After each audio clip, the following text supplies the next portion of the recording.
Good morning, Madam Chair and morning. Commissioners. First of all, I'd like to say with this, I really enjoyed the hearing this morning. Dirk Draper's presentation this morning was a kind of good predecessor for this project update. Infrastructure is of critical importance for economic vitality, and that's really what this project is. It's about economic vitality to the region and the west side of Colorado Springs. What I'd like to do first is ask Commissioner Clark if she could lead off by saying a few words. She's been our leader in this project, and like for her to start off for us. Commissioner Clark. Thank you, Andre. Commissioner Sally Clark, and certainly I represent District 3. Commissioners, I wanted to first of all thank you. I know it's been several years. This has been sort of a long-standing transportation project that has sort of morphed into economic development, revitalization, and a number of things. This is about the Westside Avenue Action Plan, so we wanted to give you an update on where we were today, and we also have our consultants who will be able to provide some additional information, including Mr. Brackin. So you're pretty aware of the area that goes between really 31st Street to Manitou Springs, and the fact that it is a interesting, and somehow it got the name No Man's Land, but now it's everyone's land because everyone has really come together to provide a little bit of support to this big project. So here are the players, the main players: El Paso County, the City of Manitou Springs, and the City of Colorado Springs. Project overview coming up. Here's the gateway into Manitou, but as you can see by this picture, there's no curb and gutter, there are no sidewalks. A lot of the property fronts come right onto the roadway, so it is not a very safe or walkable area that connects Manitou Springs to the Old Colorado City Historic District, and that's really what we're trying to change here. Here's the jurisdictions. Again, it's a kind of an interesting overview if you look at it with pieces of property that really the roadway down the center of Colorado Avenue on one side is unincorporated county, on the other side is the City of Colorado Springs. Of course, it is adjacent to the City of Manitou Springs, and there are a lot of components that also, it's the business route, which is Highway 24, it's the business route for the Colorado Department of Transportation. So we've been working on the devolution of getting that over onto county jurisdiction, and that has happened, and now the partners are continuing to be at the table. Andrea, I don't know at what point you wanted to go ahead and go through this, but did you want to take over at this point, or? Okay. So we have obviously the 3-lane roadway. One of the things that all of the meetings that were held talked about was really reducing the size of the roadway. Doing that will actually help the traffic flow in terms of providing turn lanes and in and out to the various businesses. It's challenging because a lot of the businesses are right adjacent to West Colorado Avenue. The other component is undergrounding the electric. That is working, and the storm sewer. We're working very collaboratively with Colorado Springs Utilities, and they are going to put some additional dollars into this to help us with getting those undergrounded. A lot of the issues to deal with the street lighting. A lot of the utility lines are overhead, which is not really very conducive to putting in curb and gutter and sidewalks where people are actually having to walk out into the highway to be able to get around the poles. And so curb and gutter will be on both sides, and including sidewalk, and then the Midland Trail, which connects in with the pedestrian bridge, is also an extremely important component. I'm going to turn it over to you at this point and let you finish it up. Probably one of the most important things we recognized when we first started the planning of this project was the historical significance of the area, and to be very careful with the planning and design, and to be sure that we had a very robust public involvement program. We spent probably 2 years and a lot of actually CDOT money before the devolution of the project to bring on the neighborhoods, to bring on the businesses. And I have to credit our dream team of planners and engineers for that, and public information folks. Felsberg, Holt, and Ulvig is or also known as FHU. They are the project engineer, and NES is the project planner, and Lisa Bachman is our public information support. And they have done an excellent job of initially getting the neighborhoods on board with what is the problem and how do we go about solving it, and also developing a vision and a guidance for the project that form the basis to move this forward. Very challenging, but I think we're truly there. As far as the final design, we're well into final design. And I'm going to let Steve come up and talk some of the details here and give you some. What we did is we did some artist renderings of what some of the change, pretty drastic change, but it's truly going to be a great project, really an economic vitality type project when we get this going.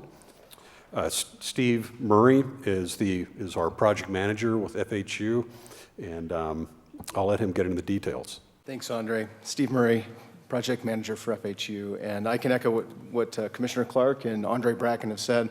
This has been a truly collaborative project all the way along, and really a sense of community as well. The entire Westside community has been involved all along the way, helping make decisions, and everything has been wide open with this project. We are on first name basis as we work together, so it's truly been a pleasure to work on. So I have the privilege of taking you through a couple of the project elements. One, I'll talk about Ridge Road, and then I'll take you to Columbia Road right after this, and we'll look at the Adams Crossing Bridge. And so let me highlight a couple of the major project elements at Ridge. Number one, the City of Colorado Springs has gone through a public process already, and they have decided to go ahead and close Ridge Road to the north. Ridge Road offers a very challenging geometry to solve. All the way back from the US 24 EA, we've been looking at ways of trying to make Ridge Road work. As if you can picture it in your mind, it kind of comes down to a pinch point with Pikes Peak. It's also offset 20 feet on one side of the roadway, and it's very difficult to get that to align along with the grade change with Pikes Peak there. And so as the city studied it, they decided to close that north leg, and what that does, it allows them to then signalize Ridge Road and create a signalized T intersection. And by doing that, that then provides traffic gaps so that it's a little bit easier with this 100-some odd intersections or access points throughout the mile-and-a-half corridor for people to get out and to get into the travel lanes.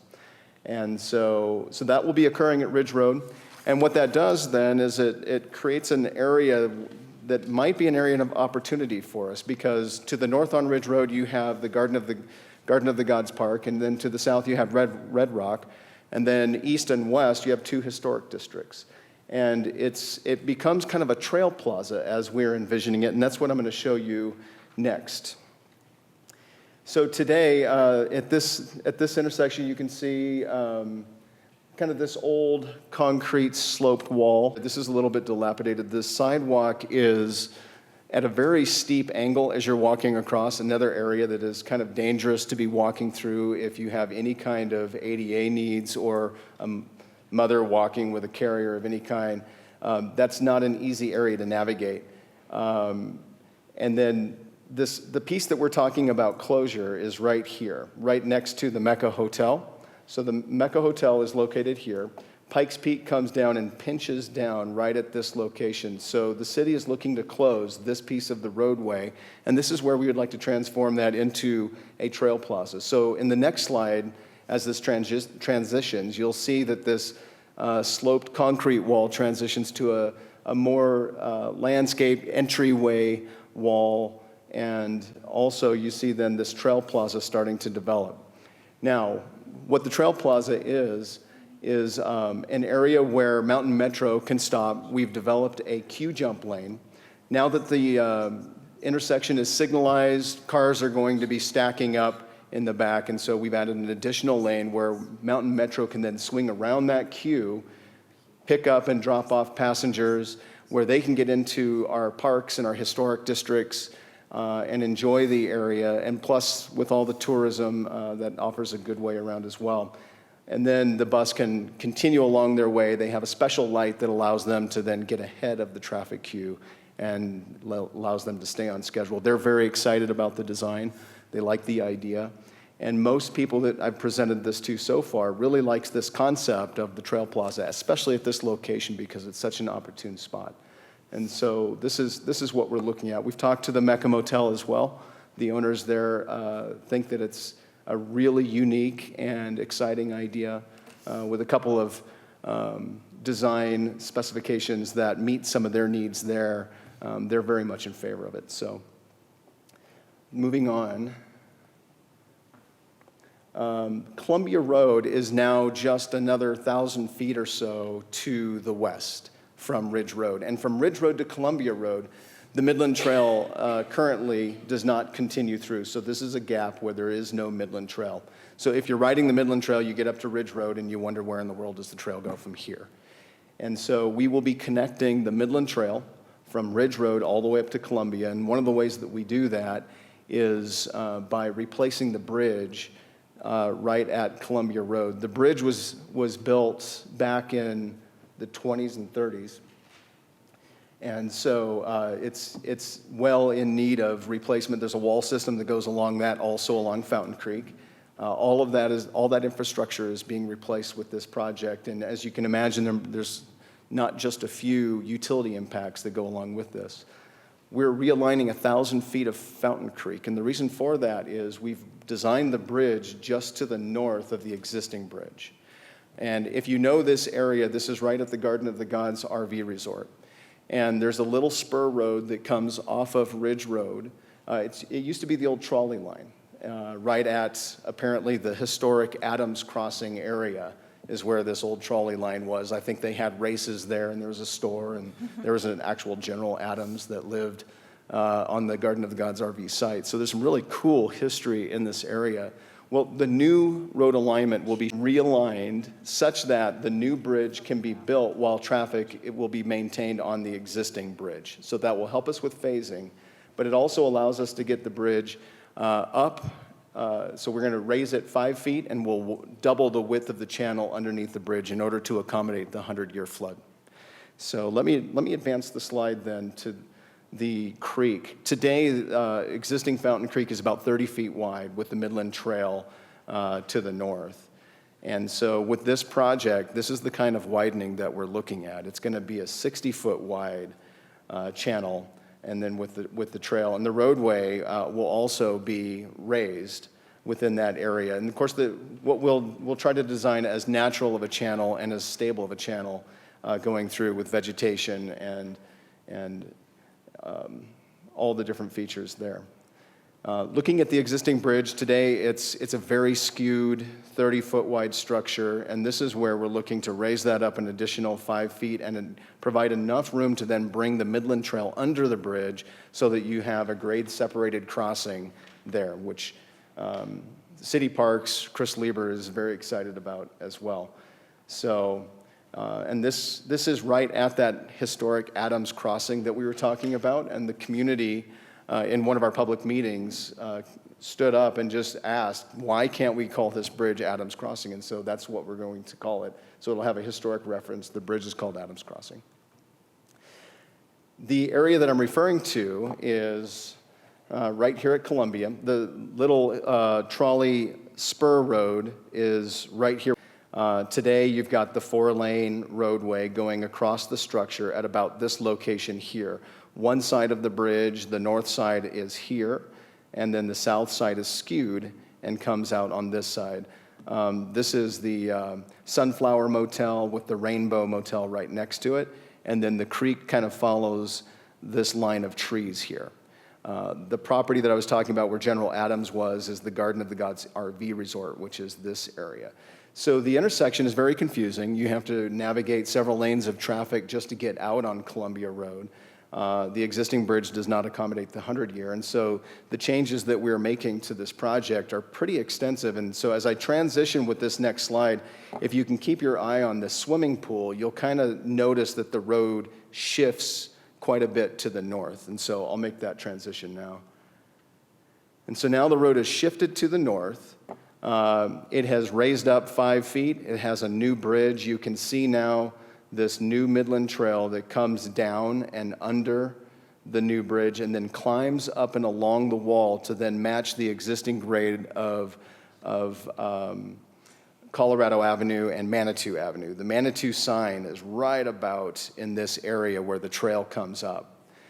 You can barely see the beginning of this pedestrian bridge, but as it comes up, what happens is we then build a pedestrian bridge that crosses the new Fountain Creek and then joins the old Midland Trail alignment. So as you're traveling from Ridge Road, you would go kind of along US 24, up through the Sunflower Motel site, underneath the bridge, back up and around, and then continuing. So that's how we're able to continue the trail through. The bridge now accommodates the 100-year, and this is also a signalized intersection. It's still a little bit abnormal because we have a RV park entrance here, but that was the only way that we could accommodate the Garden of the Gods RV resort. It also acts as a dry water crossing.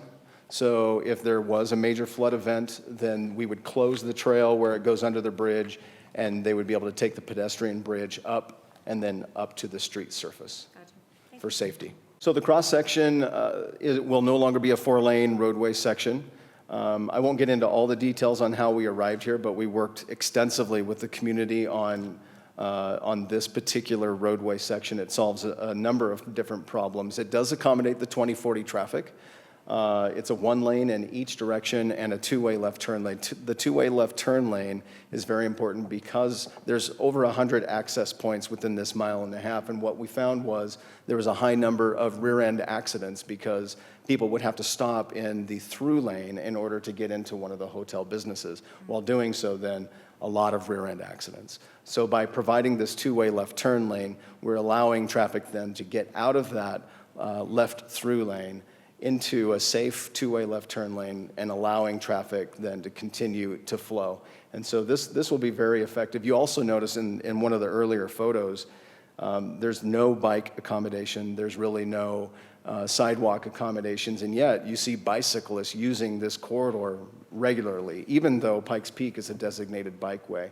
So with this, we've also provided enough room for a 4-foot bike lane on either side, and that does not include the 2-foot gutter pan that would be outside of that. And so that would allow these bikers to be in a safe lane, keep traffic and bikes separate from one another. So this is a quick picture looking at the Manitou sign and the maze or the plethora of overhead electric lines and communication lines and fiber optic and all of the different utilities. And so this after photo shows then this 3-lane with sidewalk and all of that overhead electric now underground. And so it'll improve the view shed tremendously once the project is done. Now, our project budget is approximately $15 million, and my latest estimate was that we'll be right around $20 million. Now, there's some big variables in that, and I can give you a quick breakdown. Our itemized project cost estimate is $13 million. Now, we have the corridor broken up into segments, and that's unfair because I don't really have a corridor graphic where I can point out the different segments, but the segments go west to east. 4 is the easternmost segment, and segment 1 is the westernmost. Segment 2 is the largest segment where the bridge is, Columbia Road, and so that's why that one is so much higher. And so the itemized project costs are kind of within that $15 million, but where the project is challenging are the utility costs and the right-of-way costs. And so because it is such a narrow corridor and because there's so many utility impacts, we need utility easements. We have a number of property impacts. I did mention the Sunflower. That's one that we have as a full property impact. And so the cost of right-of-way within the corridor, I'm estimating at around $2.5 to $3 million, but that's an unknown to me until we're actually finished with the project. Another unknown to me is our utility costs. We're estimating $3.5 to $4 million being project-related costs, but the utility impacts in this corridor, if you were to lay all of the utility impacts end to end, it's 7 miles worth of utility impacts with over $7 million worth of expense in relocations. So we're approximating about half of that cost then going to the project, but we're also in the process of writing a utility agreement, and within that utility agreement, that will specify who's responsible for what. So it'll be very important that CSU also partners with us in the project, and if some of that cost can go down, that'll help us with right-of-way costs. And so that's where the $20 million cost is. We're also looking at grants and trying to find additional funds. Working very hard on that, and I think we have some very promising prospects along that way as well. And if there's any other ideas, we'll certainly entertain them. So some of the amenities that affect cost and decisions that need to be made. One is the pedestrian bridge over Fountain Creek. That's about a $500,000 cost. And we're partnering with the Manitou URA. That's one of their goals and objectives, is to have this crossing, but that also impacts property. And so there's cost associated with that. Upgrading street lights from a standard Cobra head light, if you can picture that in your head, to more of an acorn light. I don't have pictures, but a much more a nicer street light that you might find downtown Colorado Springs or maybe even downtown Old Colorado City. That's about $150,000 cost in the Manitou area. In order to do that. The cost difference between those lights, a standard light is about $1,800 installed, and the more upgraded light is more in the $5,000 per light range. And so these are some of the decisions that we're making, and Commissioner Clark has been instrumental in trying to keep the quality of this project high because it's so important that we need to. We're also working with the community to locate spots for art and aesthetic treatments. That Ridge Road Trail Plaza area is an ideal location for art. And there's several other locations throughout the corridor where we'll put down some art pedestals and the community can then put up art and really take some pride in this formerly known no man's land, and who knows what it becomes next. Maybe it's Adams Crossing next or something like that. And so we're working on some of those amenities. Schedule. Just starting in 2016, we're finalizing the final design right now. We will be submitting our final plan package. That's a 90% design package in April of 2016. We'll then have 3 months or so where we will go from the 90% to a bid package where we can get it out to a contractor and get a contractor on board. We're looking to start construction fall of 2016, right after the tourism season starting. We're doing that in conjunction with CDOT's overlay project in Manitou. So both of those projects will begin. It'll start on the west end near the US 24 interchange, and it will start with an awful lot of storm sewer design, deep storm sewer, relocation of CSU underground electric, and overlays into Manitou. And so that's a lot of the construction you'll see this fall. And the construction continues until the end of 2018. And so this first year will be that first segment, and the way the project is designed, it's designed to build from one inlet to one outlet. That piece gets done. So if you have inlets, then we outlet into the creek on this side. That's one segment, and that's why we broke it up into these 4 segments. They really represent storm sewer runs. And while we're doing that, we'll continue with our property acquisition and our utility design in coordination with CSU. And so that's where we stand today. And Andre, happy to entertain questions. There was talk initially about, the question came up of properties and eminent domain, and I want to assure the commissioners that that won't even be a discussion in this, that any of the properties acquisitions that will happen by willing sellers. And in fact, I think the property owners along the avenue have been very cooperative and have appreciated all of the work and the great contacts and communication that we've had on this particular project. Sometimes it's not easy because access it's difficult because everyone a lot of these businesses just are right on the avenue, but in this case, I think we've worked really well and will continue to work well with the property owners, and there will be no eminent domain. We're also still in negotiations, or not necessarily negotiations, but talks with the city in terms of annexation agreements, and anything, again, that would happen with regard to annexation would be from those who are willing to be annexed into the city of Colorado Springs. They would not be forced to. So I just wanted to point that out. I want to thank our consultants and Lisa Bachman and her group for doing a great job in communicating the messages and what's been happening. Because again, these processes are very long, and especially when you've got so many partners at the table. As I thank you also for appointing me to the Urban Renewal Authority, it will help us to continue that communication as the sort of the commissioner liaison to the Urban Renewal Authority in Manitou Springs. Other questions? Anybody else? It's a great plan. Well, I can't thank Steve Murray and his team enough, or Lisa Bachman and the folks at NES. Tim Siebert's working on this, but also just emphasize that this is a co-managed project. The City of Colorado Springs staff, their planners and engineers, as well as Manitou Springs, are with us monthly at our project management team meetings. So we are jointly making the decisions on how to move forward and bring in, keep all of the neighborhoods and the adjacent property owners apprised of every step we make, and keep them there in the decision making. It's been very important, and it's been very successful so far. Thank you. Fantastic. Appreciate it. Thanks.